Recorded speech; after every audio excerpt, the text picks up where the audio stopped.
कर्नाटक काफी कुछ मशक्कत के बाद आखिरकार सीएम कौन होगा इस पर फैसला कर चुका है। पार्टी ने सर्वसम्मति से मुख्यमंत्री के लिए सिद्धारमैया को चुन लिया है, जबकि पार्टी ने डीके शिवकुमार को उप मुख्यमंत्री बनाने का निर्णय लिया है। वो दूसरी बार प्रदेश की कमान संभालेंगे। सिद्धारमैया ने वरुणा सीट से जीत दर्ज की है। कर्नाटक में शानदार जीत के बाद सिद्धारमैया के शपथ ग्रहण समारोह को कांग्रेस भव्य तरीके से मनाने की तैयारी कर रही है। शपथ ग्रहण समारोह को 2024 के लिए कांग्रेस के ट्रेलर के रूप में देखा जा रहा है, विपक्षी एकता के रूप में देखा जा रहा है।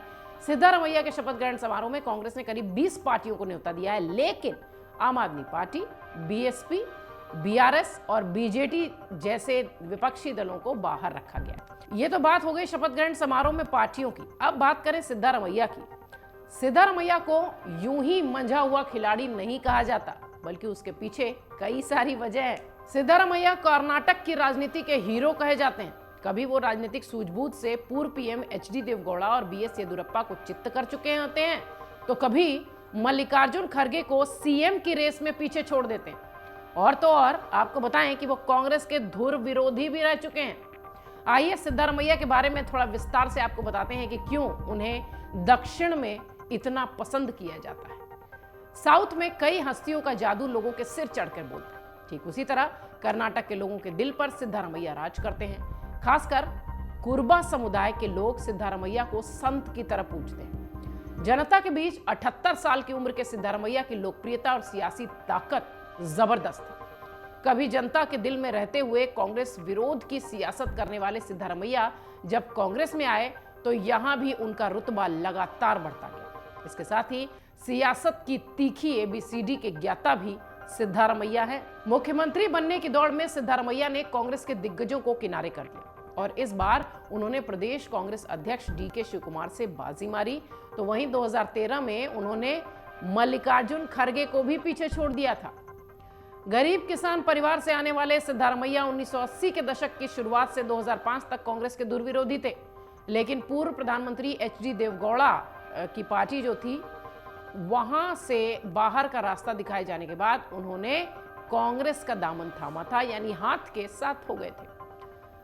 धैर्य, दृढ़ता और स्पष्टवादिता के लिए जाने जाने वाले अनुभवी राजनेता सिद्धारमैया राज्य की बागडोर संभालने के लिए महत्वाकांक्षी नेता माने गए और 2013 में उनकी ये इच्छा पूरी हुई, जब कांग्रेस पार्टी की तरफ से उन्हें मुख्यमंत्री बना दिया गया। 9 बार विधायक रहे सिद्धारमैया को इन्हीं गुणों ने 5 साल के अंतराल के बाद भी एक बार फिर इस पद पर पहुंचाया है।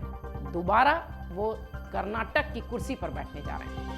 उन्हें राज्य में पार्टी की सरकार का दूसरी बार नेतृत्व करने का मौका मिल रहा है। कांग्रेस विधायक दल के नेता के रूप में उन्हें फिर से चुना गया है। सिद्धारमैया ने पहले ही घोषणा की थी कि हाल ही में संपन्न विधानसभा चुनाव उनका आखिरी चुनाव होगा। उन्होंने अपनी ये महत्वाकांक्षा भी छिपाई नहीं कि वो अपनी सक्रिय सियासत पारी को ऊंचाई पर विराम देना चाहते हैं, यानी ये साल और ये पारी उनके लिए आखिरी सियासी पारी होगी, ऐसा वो कहते दिखाई पड़े थे। कर्नाटक में 2004 में खंडित जनादेश के बाद कांग्रेस और जेडीएस ने गठबंधन सरकार बनाई थी। उस समय जेडीएस में रहे सिद्धारमैया को उप मुख्यमंत्री बनाया गया, जबकि कांग्रेस के एन धर्म सिंह मुख्यमंत्री बने थे। सिद्धारमैया को यह शिकायत है कि उनके पास मुख्यमंत्री बनने का अवसर था, लेकिन देवगौड़ा ने उनकी संभावनाओं पर पानी फेर दिया था। किसान परिवार में जन्मे और गरीबी में पढ़े लिखे सिद्धारमैया 1980 से 2005 तक कांग्रेस के दुर्विरोधी थे, लेकिन देवगौड़ा की पार्टी जेडीएस से बाहर का रास्ता दिखाए जाने के बाद वो कांग्रेस के साथ आ गए थे। सिद्धारमैया ने पिछले 2 दशक में कांग्रेस में रहते हुए अपना कद इतना बढ़ा लिया जिसमें बड़े बड़े नेता पीछे छूट गए और गांधी परिवार और शीर्ष नेतृत्व चाहकर भी सिद्धारमैया को नजरअंदाज नहीं कर पाए। सिद्धारमैया ने अपनी राजनीतिक जीवन में धर्मनिरपेक्ष साख से समझौता नहीं किया। कर्नाटक में कांग्रेस की शानदार वापसी के चेहरे के रूप में सिद्धारमैया के व्यक्तित्व के कई पहलू हैं और गरीबों को अपनी राजनीति के केंद्र में रखते हैं। वो ये माना जाता है सादगी के साथ जीवन जीना पसंद करते हैं, इसलिए शायद उन्हें बहुत पसंद किया जाता है। कपड़े पहनने से लेकर खाने पीने तक और लोगों से मिलने जुलने तक जिस तरीके की सादगी उनमें झलकती है, लोग कहते हैं कि उन्हें वही पसंद आती है। वो एक ऐसे नेता हैं जो अपने साथ एक मोबाइल फोन तक नहीं रखते, ऐसा माना जाता है। और चाहे बड़े से बड़ा कोई भी नेता क्यों ना हो, अगर किसी को सिद्धारमैया से बात करनी होती है तो वो उनके पीए के जरिए ही संपर्क करता है, ऐसी भी जानकारी हमें मिली है। सिद्धारमैया कुर्बा यानी गडरिया समुदाय से आते हैं और कर्नाटक में सियासी तौर पर प्रमुख जातियों में से एक है। ये जाति ओबीसी के तहत आती है और सिद्धारमैया अपनी सियासी ताकत अहिंदा यानी अल्पसंख्यकों, पिछड़ों वर्ग और दलितों के लिए कन्नड़ में संक्षिप्त नाम है ये, इसी के जरिए खुद को इतना मजबूत करते आए हैं। कर्नाटक की 3 प्रमुख जातियों को एकजुट कर अपने पुराने उस्ताद एच.डी. देवेगौड़ा की जेडीएस के सामने सियासी चुनौती बनकर सिद्धारमैया खड़े रहे हैं। सीएम के रूप में सिद्धारमैया की नियुक्ति से कांग्रेस को सामाजिक न्याय के मुद्दे पर बढ़ावा मिलने की उम्मीद है भी, और क्योंकि कांग्रेस ओबीसी गणना और आरक्षण की सीमा को बढ़ाकर 75% करने की मांग के साथ ही बीजेपी को ओबीसी के मुद्दे पर घेरने की तैयारी कर रही है, इसलिए सिद्धारमैया का ये फैक्टर काम आएगा, ऐसा माना जा रहा है।